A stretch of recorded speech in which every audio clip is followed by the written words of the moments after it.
I asked a question earlier with my audience, and the question was, what, as a next gen business leader, what are your biggest frustration, or what is your one biggest frustration?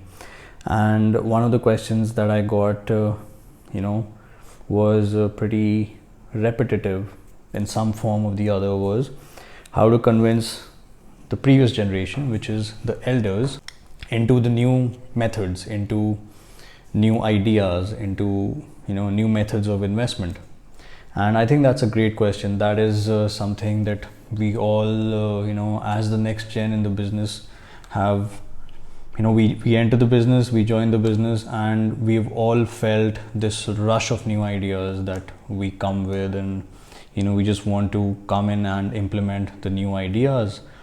And we see how it is, and it can be beneficial. I'm not saying it is not beneficial, but then there's always this sense where we don't find it approved, or we don't find ourselves getting pushed, like, okay, I'll go a little back here, and just to give you a little context. The context is, being brought up in a business family, we are blessed, brought up with a silver spoon in our heads, in our hands.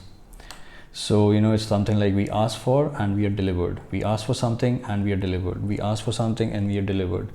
And that kind of brings in this nature of instant gratification.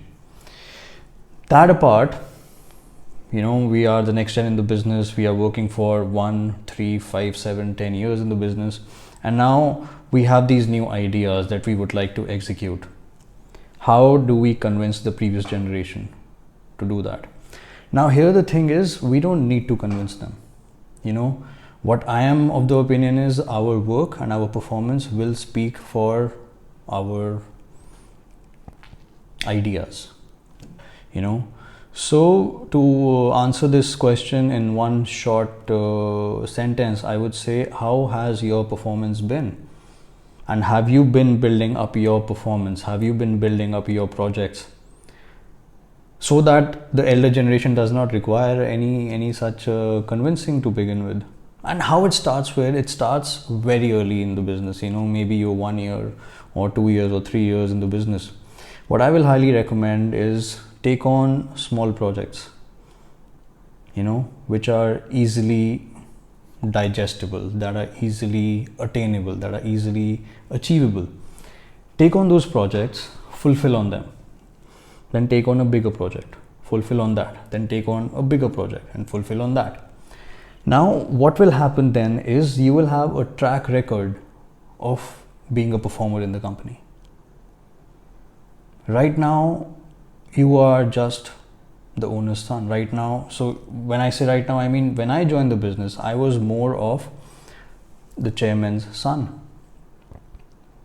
And in order to have respect, in order to gain respect amongst my colleagues, amongst my seniors, amongst the people who have been working in the company for already 30 years before I joined, I had to prove myself. And how do I prove myself is, again, by taking on small projects, bite-sized projects. Don't take something huge, don't take something big.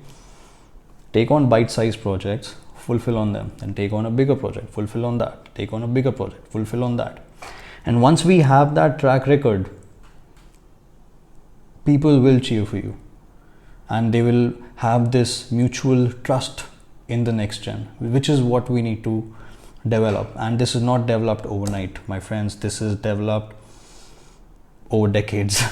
So this is something that I'll highly recommend, how you can bring in your new ideas, how you can bring in new thinking, new thought processes. And do let me know what you think about this, and I look forward to your feedback. And please comment below if you have any other questions. Thank you for this question. Bye.